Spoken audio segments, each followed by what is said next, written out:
we should have recorded that with Phil and Adam, hi. hey Adam, how's it Hey, going? Phil. How's it going today? I'm okay, doing all things considered, I'm doing okay today. How about you? Um, I'm feeling, I'm feeling good. Do you want to know why? Why are you feeling good? I mean, you could have answered no, and then we could have moved I on. could have. But I am feeling good because, despite the how bizarre the upcoming semester is going to look, I'm Hmm. just excited to be back with my students. um, like not too close to them, back to my students with lots of physical distancing, and but in the same place together and making some music again. And so I'm starting to get excited about the start of the semester, and I'm trying to resist the feelings of being overwhelmed by the start of the semester. So I'm leaning into the positive and just ignoring the negative.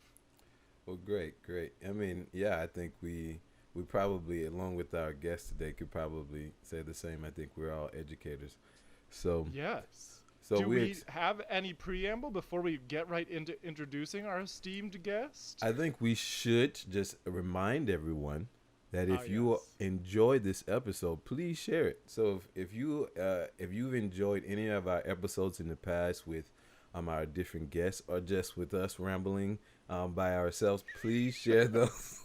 I'm sure the ones with us rambling are surely the favorite. Right. I mean, there's probably so much comedic gold there. Just give us credit when you use it. Comedic gold. Comedic I, gold. Yeah, you think? but What I did think so. did either of us miss our calling, Phil? Should we have been stand-up comedians? I don't know about that. Let's see where the Lord leads us. See what, Yes.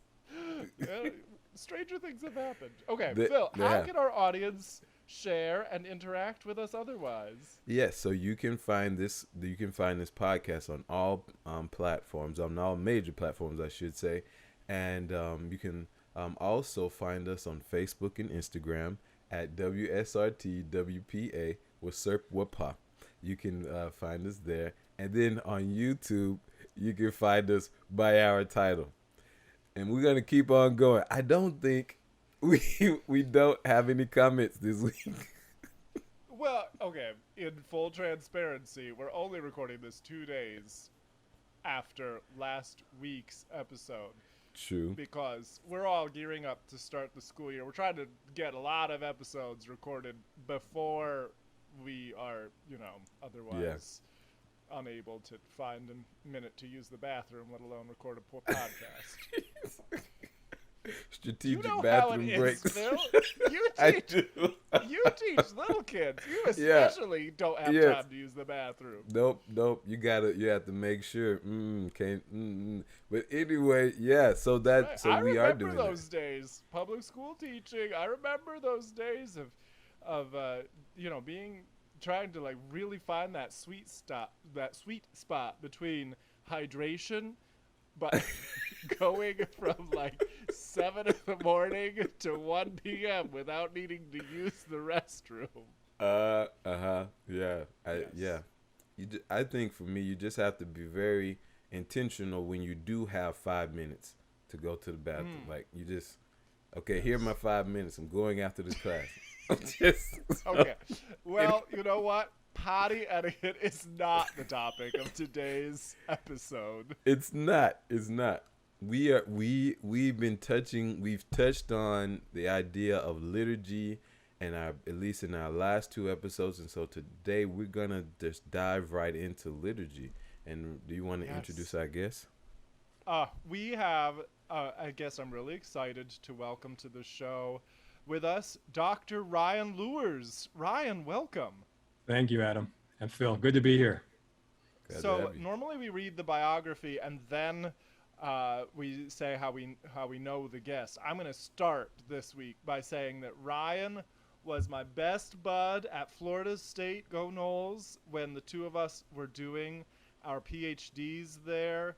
Um, yeah, I just respect Ryan as a musician, as a teacher, as a man of God, um, and he is just he's truly gifted at friendship. He and his wife Sarah both truly gifted at friendship, and every time that I have visited their home since leaving Tallahassee, and every time that I visited their home when we were together in Tallahassee, they are exceptionally good at making me feel like family. So welcome, Ryan. Thank you. And I think it's an appropriate time to share that we had a standing invitation to have you over to our place every Sunday night for a good part of the time. And this is almost an extension of that, because some of those conversations we'd have were worthy of recording, I think. But I have to share, one of the funniest memories is Adam, when he would be in charge of bringing food to that standing invitation.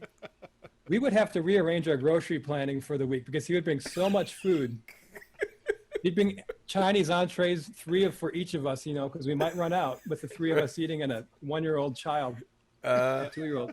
That we would have enough food for the next week. So you would, even when you were hosting Adam Potter, he was providing hospitality. Well,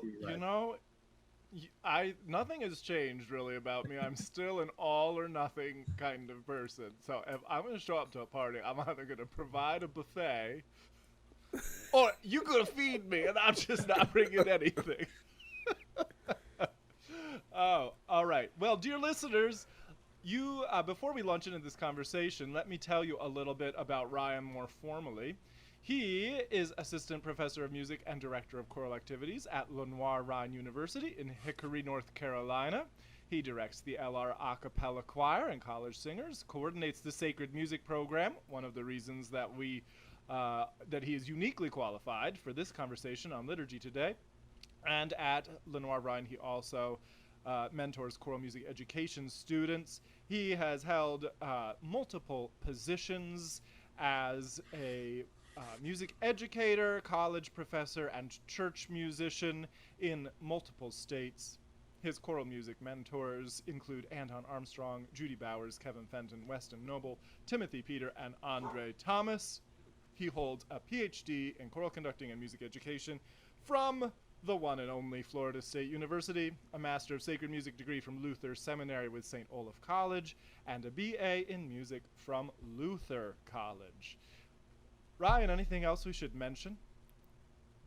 That's more than enough. Well, it's obvious that you're an amazing man, because I've said so.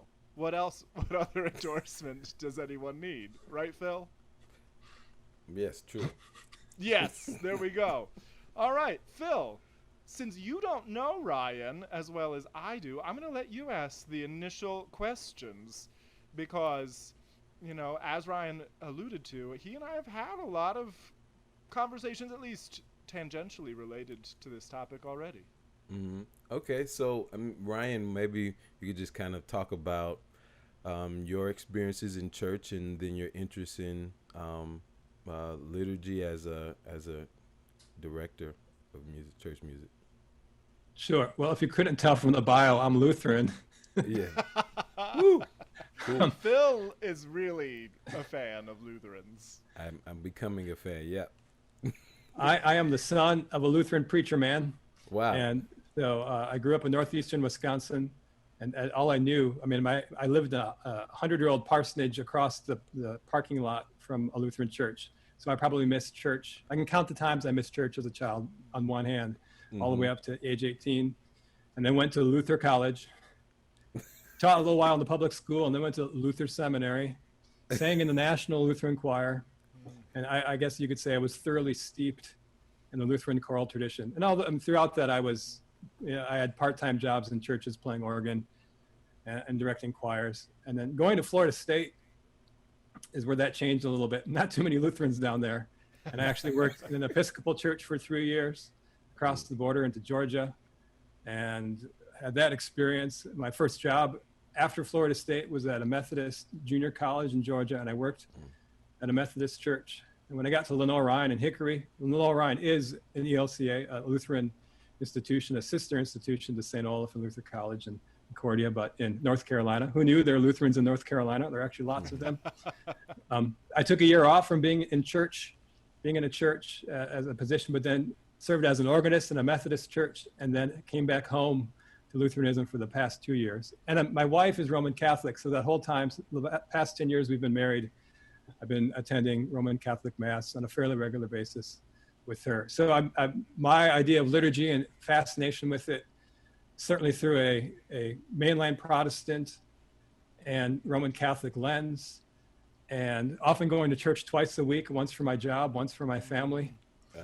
And then trying to use that broadened experience to help my students be able to do more than just lead music from the organ bench, which is this traditional Lutheran way of doing it, but trying to broaden that to other ways of leading music. Plus, some of them aren't Lutherans. So they're going to serve Baptist and non-denominational congregations. So trying to draw on those experiences and think how I can best impact my students' experiences. 2 words. Yeah, I mean, I think we haven't really defined the word liturgy. So maybe if you could, even in a broad sense, because it seems like you're saying, like you've been involved with people who are not just going into the Lutheran tradition or the Roman Catholic tradition, but in a broad sense, how would you define liturgy? Well, as I think has already been mentioned in previous episodes, the literal definition is the work of the people. But liturgy is anything that we do, whether corporately or individually, even. There's so many different ways. It's such a broad question. Yeah. One way. So I teach a class on Christian worship at Lenore Ryan. It used to be just for sacred music students, and it would just have 2 or 3 students, 4 students at a time in it, and that wasn't the most efficient financially. So they opened it up to the student body. Now it has 30 people in it. Wow. And I appreciate the variety of perspectives in that class. But one thing I teach, and this is when I think about this question, this comes to mind right now. And you got me excited about acronyms too. So I'm going to throw another acronym out there. Yes. Great. And it's related to baptism, because I think one way to look at liturgy is living out our baptismal calling, corporately or individually. And my favorite liturgy related to baptism is funch. So lunch with an F, F-U-N-C-H. And these are the 5 biblical metaphors or images in the Bible about baptism. And I think we think about our baptism, which is something that's pretty universal in the church. It's one thing we can agree on as a sacrament of importance. Even different denominations recognize baptisms as being valid in most cases, not all, but most. And so funch, F stands for forgiveness of sins. So when we go to worship, we often have a confession of sins, or even acknowledging there's brokenness in the world with the Kyrie, that we are in need of forgiveness. And that's, of course, related to baptism. U is we're in union with Christ through a death and resurrection. That's given to us through baptism. And I guess in worship, we acknowledge that through the gospel and readings, and baptism and communion too. When we take the Eucharist, we have union with Christ through, it's a very thin space, interacting with Christ very intimately in that space. So that's F-U-N. N is new birth, a regeneration, which is certainly related to forgiveness of sins, but it's a kind of a feminine metaphor, if you will, and that we are born into a new body of Christ. C is community of believers, where there's a communion into which we enter, the communion of your fellow brothers and sisters in Christ, who you interact with when you come to worship. We're one body of believers, and we have communal rituals and praise that we do together when we come together. And then the H of funch is the work of the Holy Spirit, which is a little bit harder to put your hand on exactly what's going on, but we know the Spirit's with us when we gather. So if you are in my class, you have to know the acronym funch and talk about what your baptism means and what baptism means to the Christian faith. And I take a little bit further and talk about how that relates to liturgy. So I like using that when I think of liturgy. Well, yeah. That's great. This is the first time that I have heard the funch acronym, and I love a good acronym. And we should credit James White. I came up with the acronym. He came up with the metaphors, but of course I want the students to learn and remember. So F-U-N-C-H, funch. The consummate educator. Bravo, Ryan. So liturgy, the work of the people in its various forms, Ryan, how does it shape us? In any facet, how does it shape us as worshipers? How does it shape us as believers? How does it shape us as people? Well, I think it's putting into action what you believe. It's really, the word shape, I mean, it's in the question, but it shapes us when we can believe that we're connected. And I'm going to go a little bit on the traditional liturgy, and the Roman liturgy, that's hundreds, more than 1,000 years old. When we sing the Holy, Holy, Holy, we believe we're connected to the communion of saints. We're reminded that we're singing to those around us, with those around us. We're also singing to vertically, to our ancestors who sang the same text when they were in worship. So it's just an example, one of many, of where we're enacting something that has been passed on to us, and we believe it, so we keep doing it. Yes. I love that idea of putting into action what we believe. We've talked about that in previous episodes, about worship as the least passive possible activity. Amen. So, does liturgy matter? And if so, how?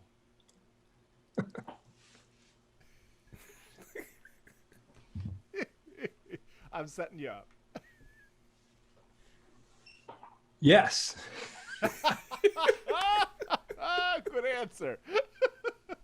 Yeah. Well, it's related to the previous question, I think. I mean, we're enacting our faith. We're passing the faith on as our kids come in. Those first 18 years of my life, I was pretty passive in my reception of the faith. I mean, I didn't choose to go to church. It definitely chose me. There was no WWF wrestling or watching the Packers after church if I didn't go.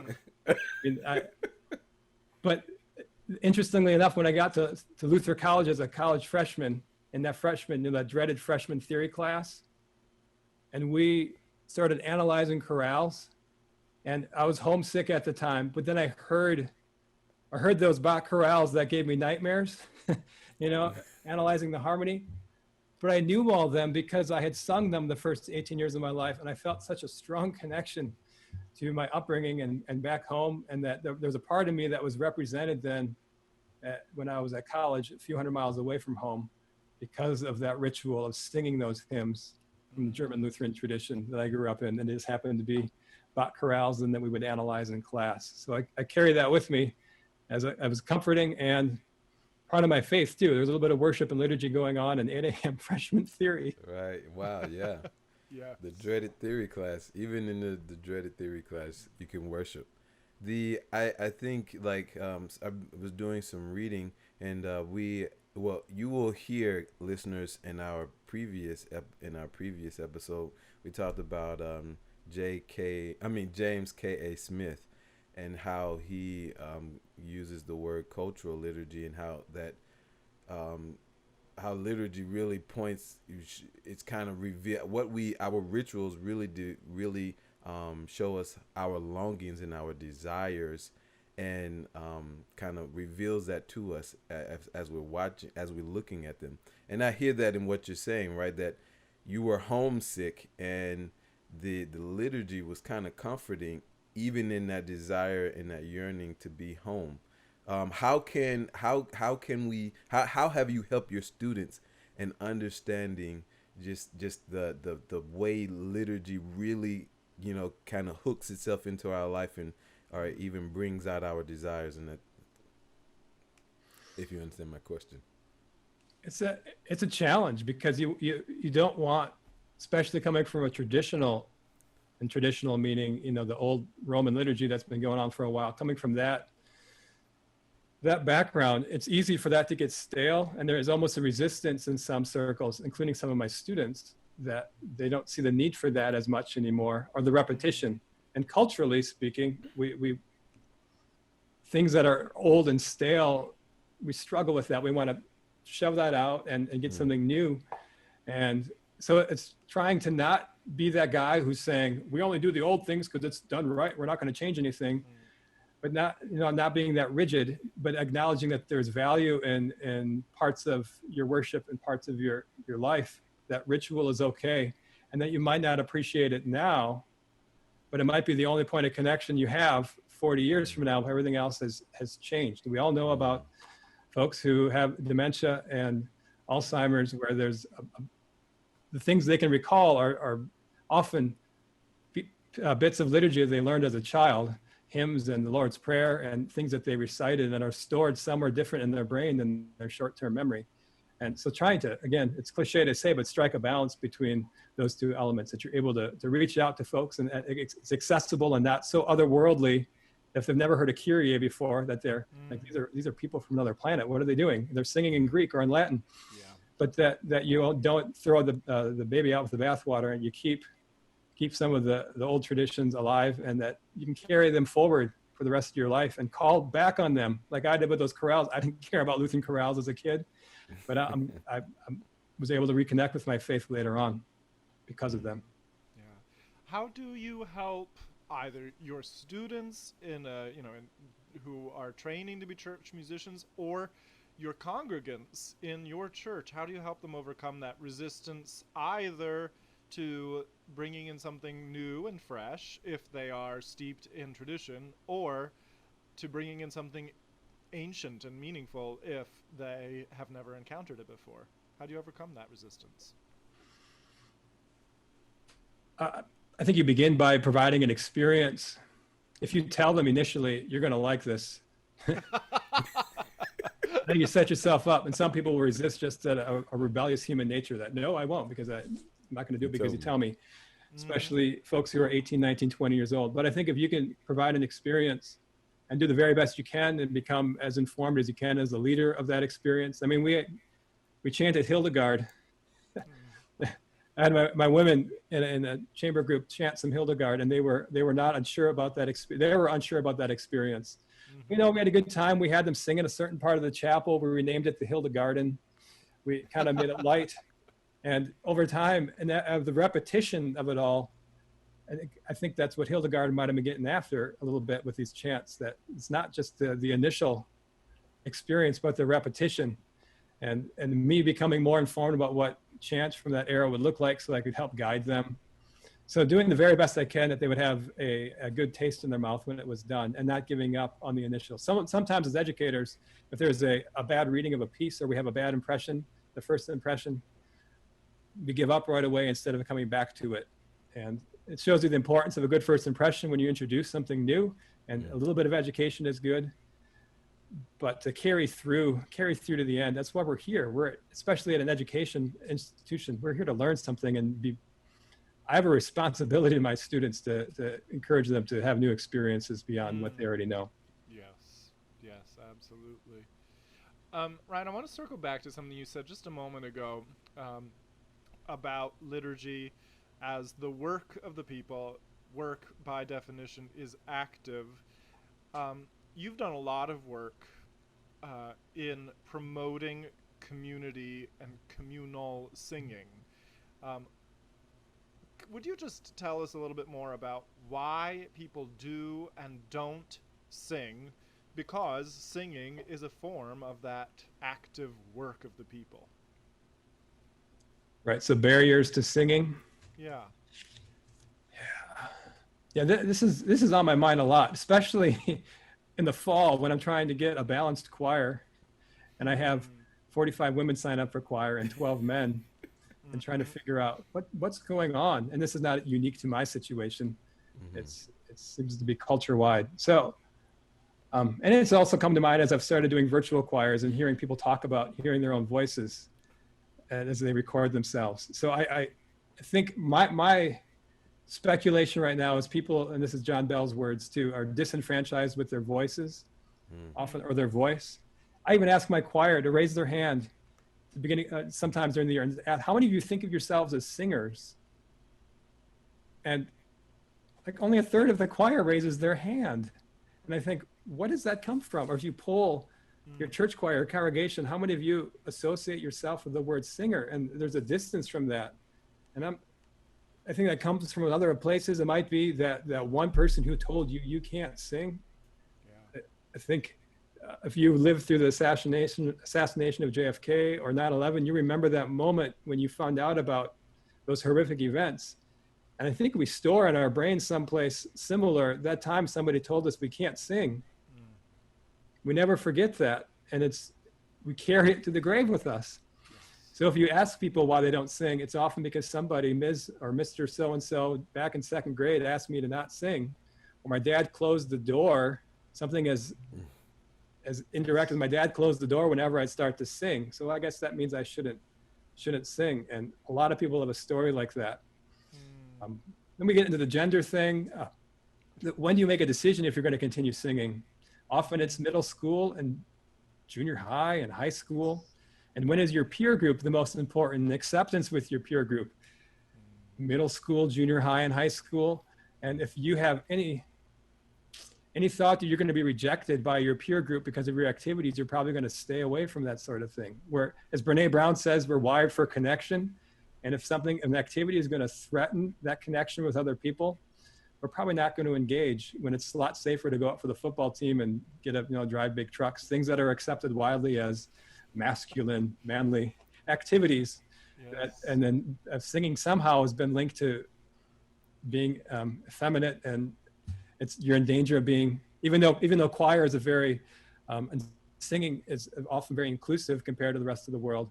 You risk being shunned by whatever your culture is in your high school, the cultural elite in your high school, who might define what manliness or what coolness is as something else. So there's a lot more going on. I mean, you can talk about acoustics in churches where you are carpeted and you feel like you're all by yourself, which gets you back to number one. Somebody might hear you, and you might be that person on American Idol that gets 1 million views and it's so funny to watch because they're so bad. Like you want nothing to do with that. You do not want to be publicly ridiculed for how bad you sing. And even if you're not nearly as bad as that person, you don't want to come anywhere close to being associated with that kind of ridicule and rejection. And some reason singing is, and we know why. I mean, singing is linked to something very personal and vulnerable. And if we expose that and it's rejected, it kind of hurts. So we just stay away. Yeah. How do you try to help create a safe environment? We talked about that as educators before. How do you try to promote? You just say that this is a safe place for you to have that wrong note or to have that bad consonant or something. It's difficult because you can't just preach that. You need to demonstrate it. You can't just come into the first day like, you can trust me. In fact, that's probably going to lead to less trust because what's this person trying to sell me? In a choral setting, one of my favorite activities is to have people write anonymously to the choir, something that will be read in front of the choir that is unique to them, something that maybe they wouldn't share if their name was attached to it. And then those statements get read, usually by me, to the choir, one at a time. And then people realize that there are other people in the choir who are gay. There are other people in the choir who haven't come out yet. There are other people in the choir who have this learning disability. Other people who have these fears, and they realize they're not alone. And that's really the only sense of comfort, or something I can feel honestly good about saying, is no matter what you're experiencing, somebody else, in a choir of 100 people, somebody else is experiencing the same thing or something very similar, and you are not alone. It's the words of comfort I feel like I can offer when I don't know what else to say. And it's biblical too. And there are songs we could sing about related to that, but that idea and they can hear from other people in the choir, and some of them want to know who else said that. I want to find that other person who fill in the blank, who has this experience in life, who had this abusive parent that's made them afraid. But just knowing they're in the room has, I think, starts, as Weston Noble says, starts to sow those seeds and creating a garden of trust that leads to vulnerability and hopefully people singing. That's so beautiful. It is. I love that. It is. Ryan, may I steal that idea for my upcoming retreat? Oh, please do. I stole it. That was actually from a campus-wide in-service. The one that all the teachers have to go to, and the music folks feel like either we know this stuff already or this has nothing to do with us. Mm-hmm. We know how to build community, right? We are experts at that, and we need to remember that. If I can get in soapbox right now. We are the experts at building community in a time when community is struggling as music educators and as worship leaders too. And so I learned that actually from somebody who was addressing the entire Lenore faculty who did that in her psychology class, and I stole that. So please, absolutely, I should cite her, but she probably stole it from somewhere else. So we'll just carry it on. That's what we do. Yeah. The best teachers, we're simply a synthesis of our own teachers. Yeah, that's I love that, and I think that's true. Would you say a little bit more, Ryan, about community building, about singing as a breaker down of barriers? Right, and this gets a little bit into my biography. Wherever I've lived, like many of us, been frustrated by the way our community has been divided. See, when I was student teaching, it was as simple as the Missouri Synod Lutherans on one side of the street didn't get along with the ELCA Lutherans. This is, I don't want to make this into a Lutheran alphabet soup, but these are Lutheran bodies, German and Norwegian, Scandinavian. It's like brothers and sisters that don't get along. And why we share so much liturgically, why can't we have a connection at least on that level? So we started organizing hymn festivals of common hymnody. And then later on, try to get Roman Catholics involved. So this is in Minnesota. It was still a very white group of people when we were doing this. Moving to Tallahassee, and then the folks I got to interact with there, try to expand that. And some of our common friends, Adam down in Tallahassee, were interested in similar things where we would gather people from even a wider variety of church backgrounds and not just sing for each other, but actually have to sing each other's music. So you have competent leadership, and that's related to your other question too, of what makes people safe. Competent leadership, where you're going to be taught in a way that you know what you're doing, and you're not going to mess up. So the intentional bringing in of people from a variety of cultures, variety of racial and church backgrounds, and then music backgrounds, then became a point of research, led to a dissertation. If this is our goal, to use music as a tool to facilitate better church relations, at least, is there a kind of music that's best for that? Should we sing Haydn, The Creation? Should we sing The Heavens Are Telling, with our, holding on for your dear life, with our hands buried in the score? Or should we sing cyclically structured music that is just repeated over and over, or gospel pieces? And the beauty in that is the people from the Haydn tradition, we do that regularly, can hold hands with the person, figuratively speaking, especially right now, can hold hands with the person who hasn't had to read music, and then take turns saying, oh, I got you on this one, just follow my lead, I'll help you out. And that I've been inspired by that. It's changed how I think about all sorts of things, politics, race, how I'm connected in my community that I serve each time I've done one of these. So it's changed me personally. I'm not as convinced that it's going to change the world that we all sing together, but I do think it opens the door for more conversation. We can't just sing Kumbaya together without acknowledging the problems that exist in our world, the systemic issues, and they all go away. In fact, it could be dangerous that we feel that they're all better now, especially the people who are in positions of privilege in those settings can go, oh, I checked that box. I sang with some Black folks in my community. Now it's all good, or vice versa. That we're doing the work, that there are doors and relationships that begin to open, and relationships that begin that we can explore further and have further conversations. The singing is just there to help us open that door and maybe feel like we're in this together, but that further dialogue needs to happen. So I'm not going to say music, just sing together and all the world's problems are going to go away, but it can lead to something more profound. Yeah. I wonder if we can go back even to liturgy and how the liturgy and the combination of singing, prayer, scripture reading can even be a impetus towards that type of reconciliation, or recognizing that there is something wrong here and here's the answer. Now let's try to go do something about it after being a part of this service. What do you think about that, as liturgy being that? Yeah, Well, whether we're singing a choral piece or singing a Kyrie or whatever the piece is, that's part of our liturgy. This is where this is where I love my job or love my background, in that put on the PhD research hat and the church musician hat and the educator, where, I mean, there's research, there's evidence out there that when you and I sing together, that something physiologically starts to happen, where our breathing starts to coordinate because we're breathing in the same places. Our heartbeat, interestingly enough, starts to sync up. And then the phenomenological question is, how does that start to impact how we think about each other? It could be how we think about it, even how we relate to God. Like, what is going on in that moment of community?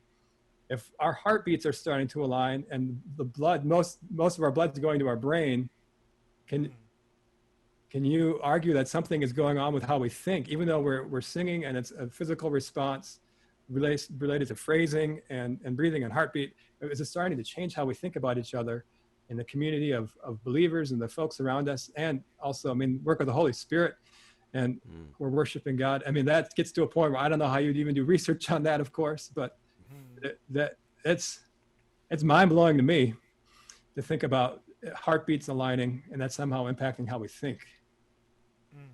Yes. Ryan, you said a moment ago that your work in this area has affected how you think about many things, and you mentioned specifically politics and race.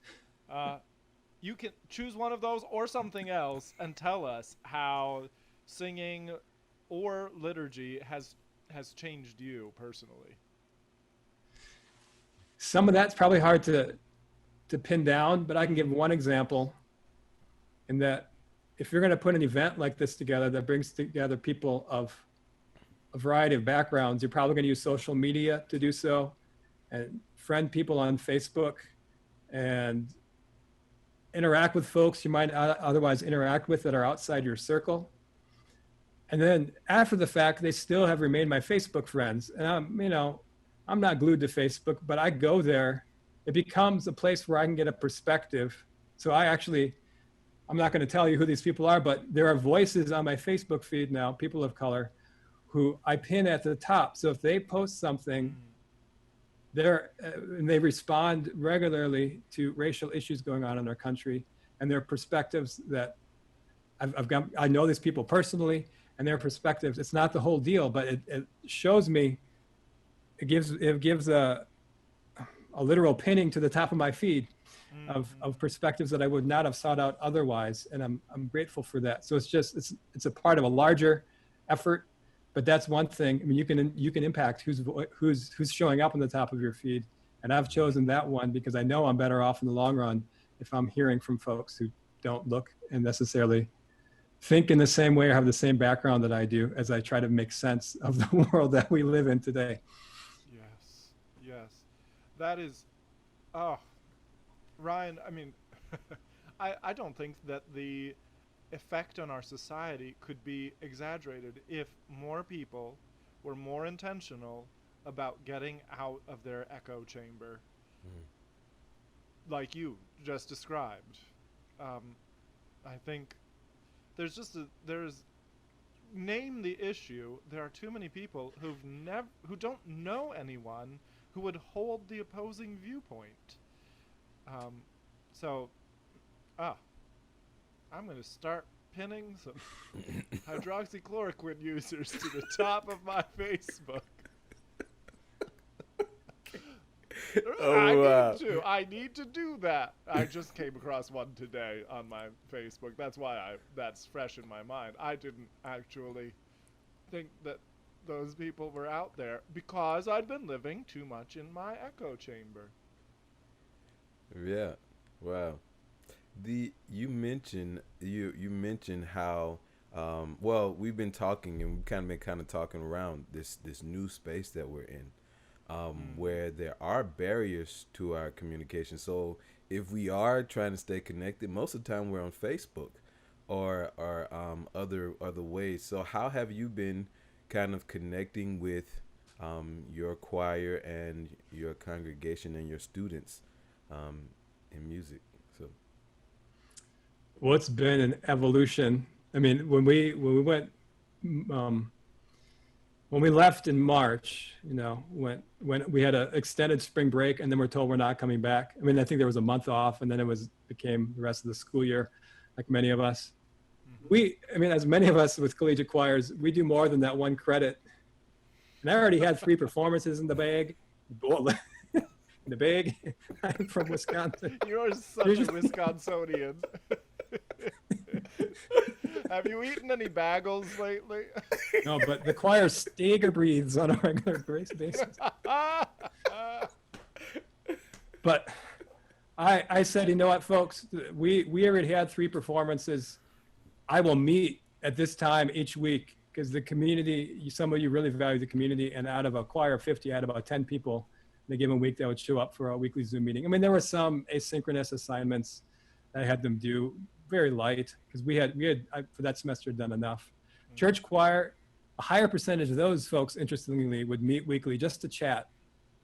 Wednesday at 7, and almost half to 2/3 of that group would just show up just to chat, no agenda. And as time went on, and I think as some of us, well, people threw around virtual choirs in the beginning. I love the memes with the choir director with a weapon saying, "Ask me about virtual choirs one more time." One more time. and I wasn't quite there, but man, I did not want to start doing virtual choirs. But as time went on, and maybe we looked like, well, okay, we're not coming out of this over the summer or into the fall. How are we going to keep making music? And I changed 2 jobs. I went from one church to another, and I also was hired as a community choir director during this time. And so I've never met in person with that group or its leadership since we've begun. It's been all Zoom meetings, and I think we have to do something. So I started very light with my wife and I doing all 4 parts in GarageBand and plopping some words up on the screen and uploading to YouTube. And that was the first week. Then we started inviting one choir that I was working at. And then when I switched jobs, the old choir came along into the new choir. And so St. Andrews and Emmanuel Lutheran folks singing together. Then I opened it up to the community choir who needs to learn how to do this because we're going to do virtual choir. So it was this gradual, little bit more each week where I was never overwhelmed, that I was able to begin getting better at this process. And our field, I'm really proud of the choral conductors who have risen to lead and provide.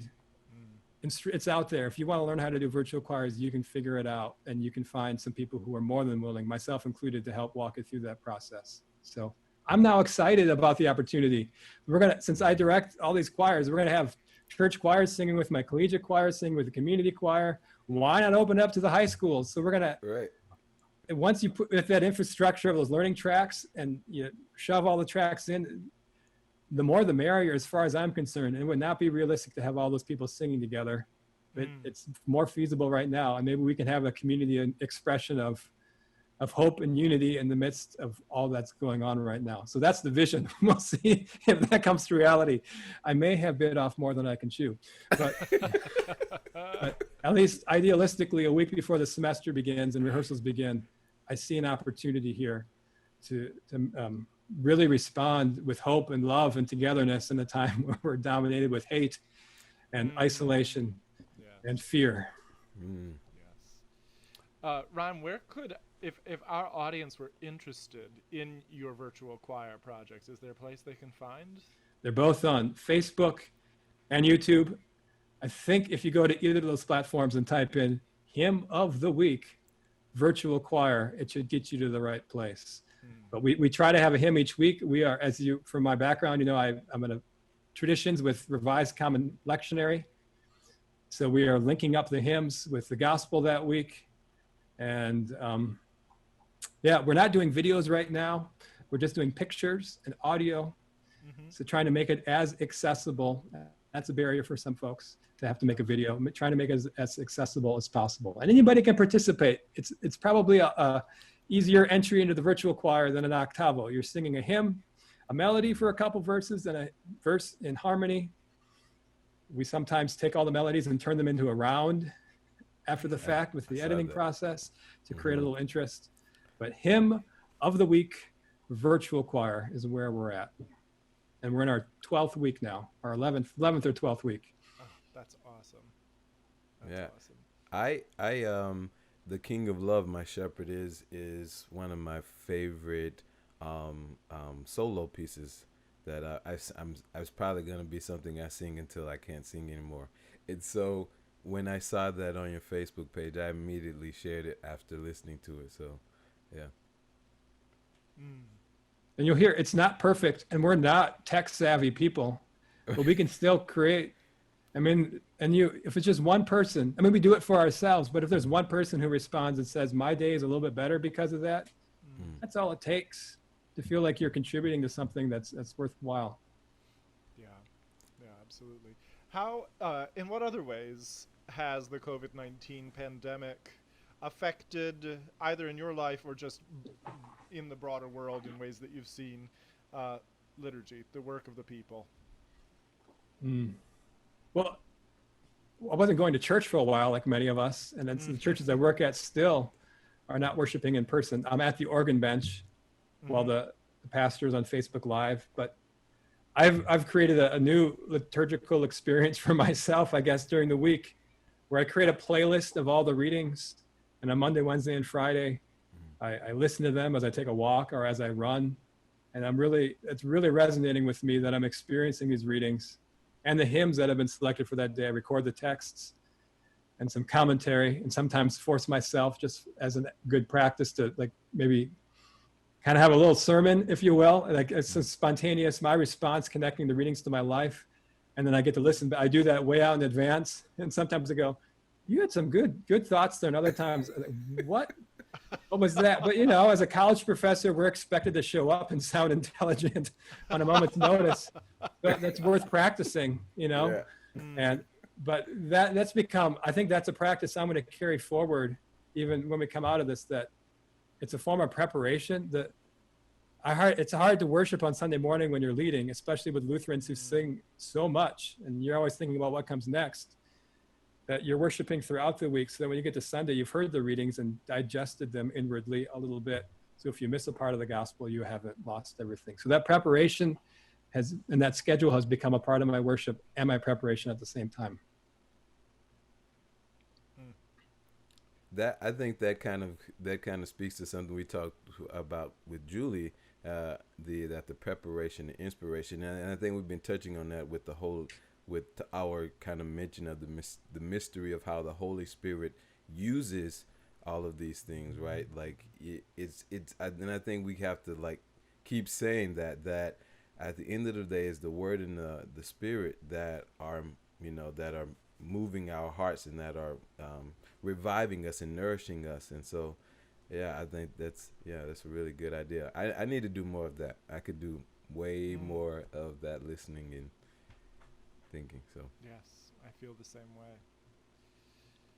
Ryan, is there anything else that you would like to share as we conclude our time together?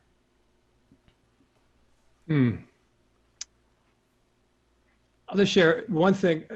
I've been inspired by people who have risen to the occasion with all the adversity we're facing right now. And one of them is some of my colleagues here at Lenore Ryan created a summer course. It was a liberal arts response to the pandemic. So 10 weeks, 10 different people from 10 different fields sharing their perspective on the pandemic. And I got to share, arts and connection and music and how we've responded.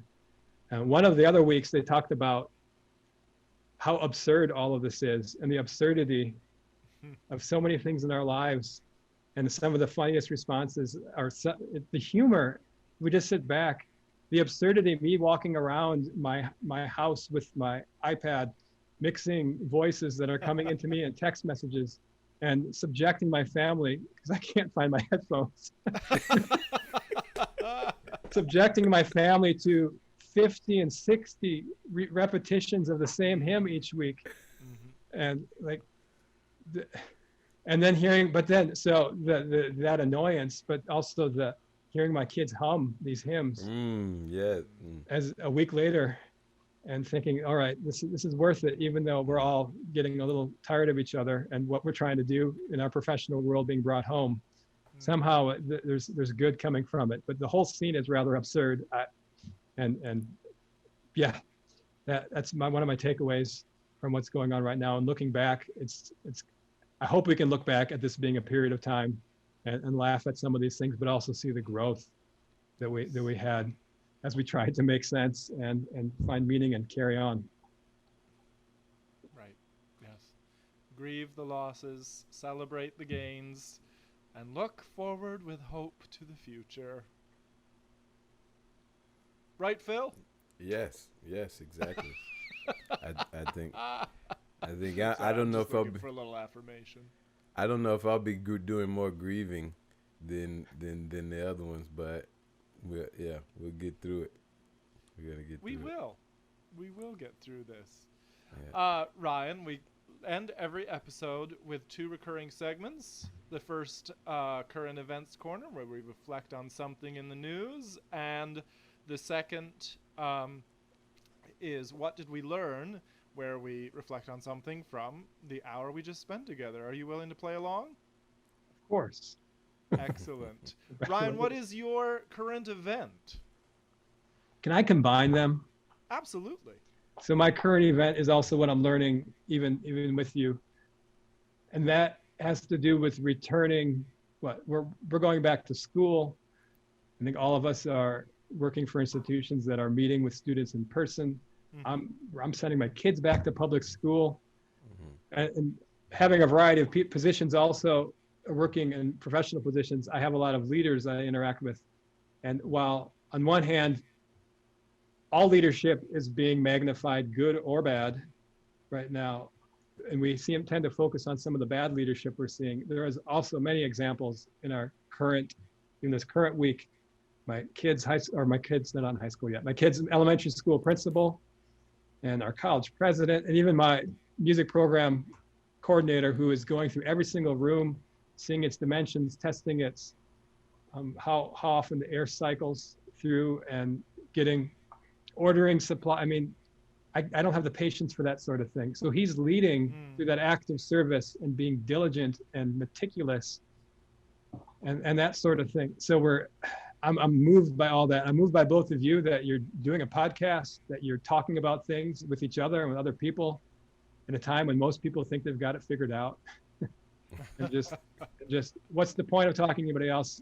I'm an expert on this, and I'm just going to post on Facebook. You guys are meeting, you're having a dialogue, and that I'm learning that just by participating today, and I'm inspired by that and appreciative of what you're doing. So you're leading. I would argue that you're leading by the fact that you're committing to this when I'm sure you're busy. You're committing to the schedule of interacting with people and finding guests and continuing to talk about things that you find important.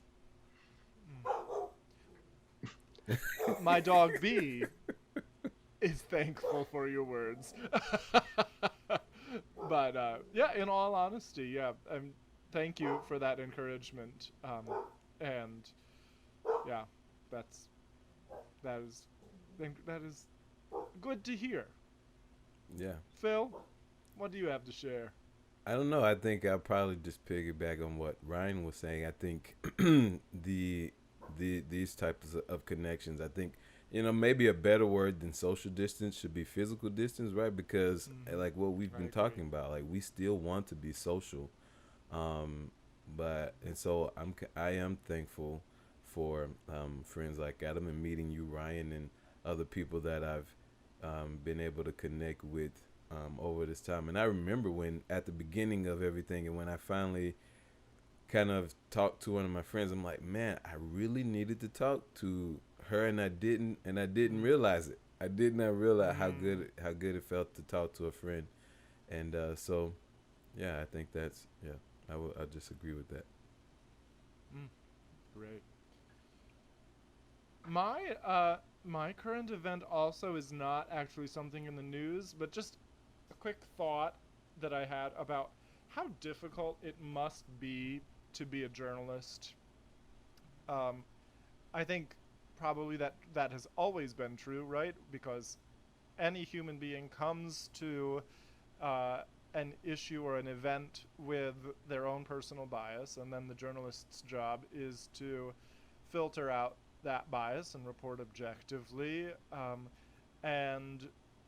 But then I think that's been compounded in our present environment when probably well-meaning journalists work for editors who are maybe encouraging a particular viewpoint, and journalists are called to cover leaders on both sides of the political divide who need constant fact-checking, and yet that fact-checking itself can appear as a form of bias. Anyway, I don't think that any professional journalists are listening to little old us, but if they are, I just want you to know I empathize with the difficulty of your task, especially now. All right. Phil, what did you learn this week? I think I'm getting the acronym FUNCH. You stole mine. I was going to use FUNCH. Well, you should have went first. Oh, never mind. Everyone, I thought of it first. What I learned this week was FUNCH.